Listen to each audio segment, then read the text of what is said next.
Welcome back to Alpha Recap. I'm glad you joined us.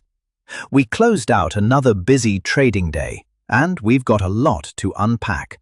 From a big research breakthrough to memory-driven market rotation and some surprising corporate headlines. As always, if you have questions, you can reach us at stockalpha.ai. Thanks. Great to be here. Lots to talk about.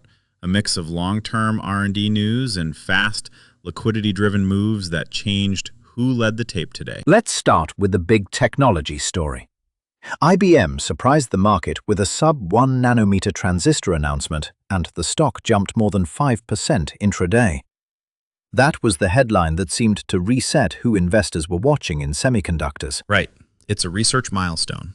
There was real enthusiasm after the announcement, but commercialization timelines remain the big unknown.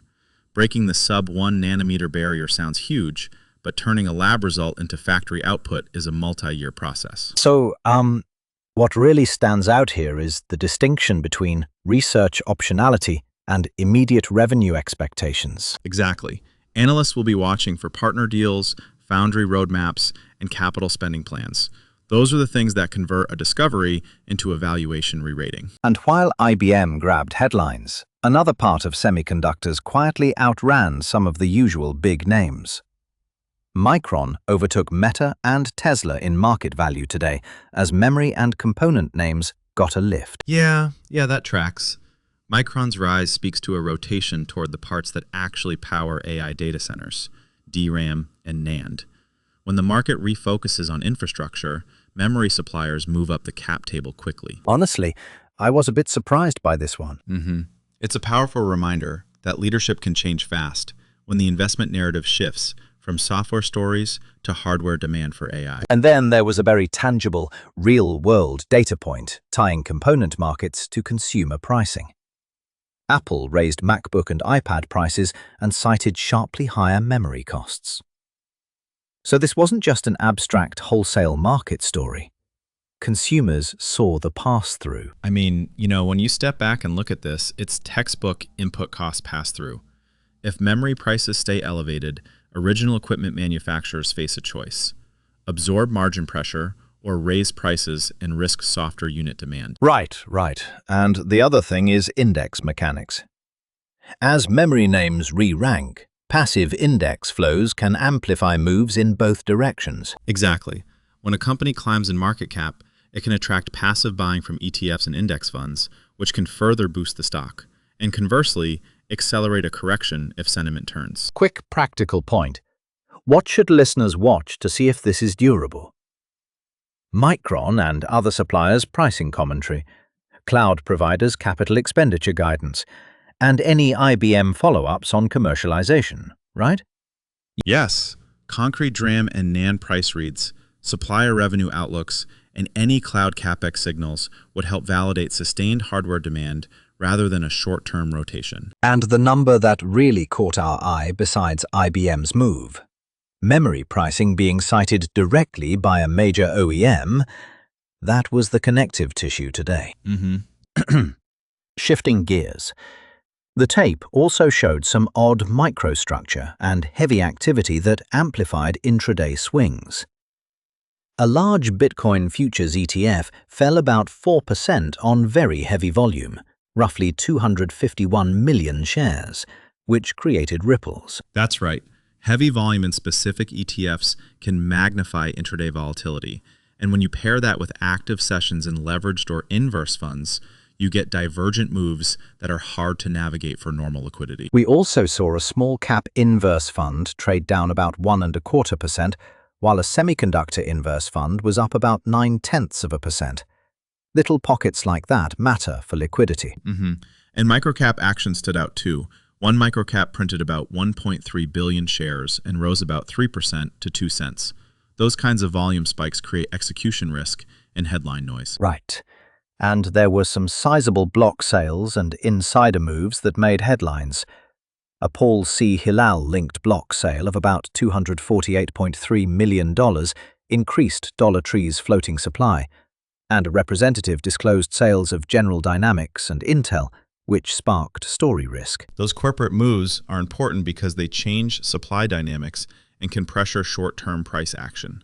Traders and risk managers pay extra attention to floating supply and headline generation. Short reactions. Wow, story-driven market. Right. And there were multiple legal and governance notices that add episodic risk. Class action deadlines and shareholder suits can kick volatility into gear for single names, even when the broader market is quiet. Exactly. Legal timelines are often overlooked, but they create clear event risk. Firms with pending litigation or filing deadlines can see outsized intraday moves when reminders or filings hit. Let's take a quick detour to clean energy and standards, because there were a few items that matter for the policy-to-capital story. A private direct air capture developer won a corporate award for a cost reduction approach, and a major inverter and energy storage supplier highlighted expanded product lines at a big European show. Right, and standards are a lead indicator here. The ANSI workshop on critical minerals, with a webinar and a fall workshop planned, is a classic example of how standards work can presage procurement and compliance rules that eventually reshape supply chains. So, what does that mean for investors watching cleantech? It means pay attention to procurement signals and standards work.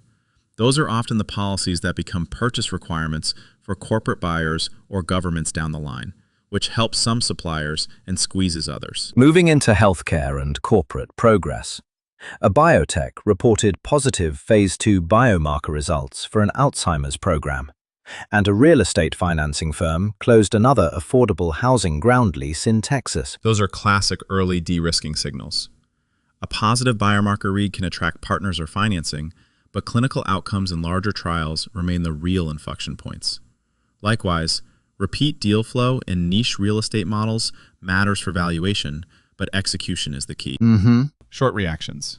Interesting developments, both. On the ESG and corporate communications front, an impact manager published a $2.6 billion assets under management report. Another company got a reputational award for anti-trafficking work, and a major skincare brand launched a new product exclusively on a big online retailer. Small signals, but they feed narratives. Right, and those narratives matter for screening and allocations even when there isn't an immediate earnings signal. ESG recognition in product launches can move perceptions and sometimes sales data over time. All in all, the tape had a bit of everything. Long-run research headlines, input cost dynamics, microstructure noise, and policy-to-procurement signals. Yeah, absolutely. It's a multi-front market. Some forces are slow and structural, others are fast and liquidity-driven. Sorting them out is the job of analysts and risk managers. Quick rapid-fire watch list heading into the next session.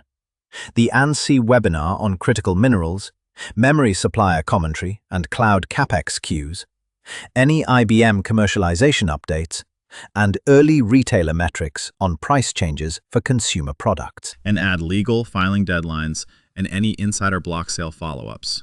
Those are the things that will create near-term story movement, even if the longer-term narrative keeps shifting. Before we wrap, a few takeaways for our listeners. Go ahead. First, AI continues to reshape leadership. Today, it was memory and infrastructure names that benefited, not just the usual chip designers. Second, input costs are real and can flow straight through to consumer prices, as we saw with the MacBook and iPad hikes. Third, watch standards and procurement work. Those policy threads matter for capital deployment. And finally, volume and legal headlines are creating pockets of elevated short-term risk. To put it simply, the market closed with a new leadership map in places, some clear cost pressure signals, and elevated microcap and ETF-driven volatility. Analysts note these are informational patterns, not buy or sell instructions. They're things to monitor. Great summary. If you're keeping notes, those are the handful of things to watch when the market reopens. Thanks for the context, Josh. My pleasure. Quick, short reactions. Nice run today. Good session. Thanks again. Thank you. Important reminder. This episode is for informational purposes only. We are not providing personalized investment advice or recommending buying, selling, or holding any specific security. Analysts note developments and data that may be relevant for investors to research further. Correct. Consult your own advisors and public filings before making any decisions. If you have questions about anything we covered today, head to stockalpha.ai, where you can ask us directly and we'll answer live. For more market analysis and insights, visit stockalpha.ai and send us the topics you want us to unpack next. Thanks for listening. We'll be back after the next close with more recap and context.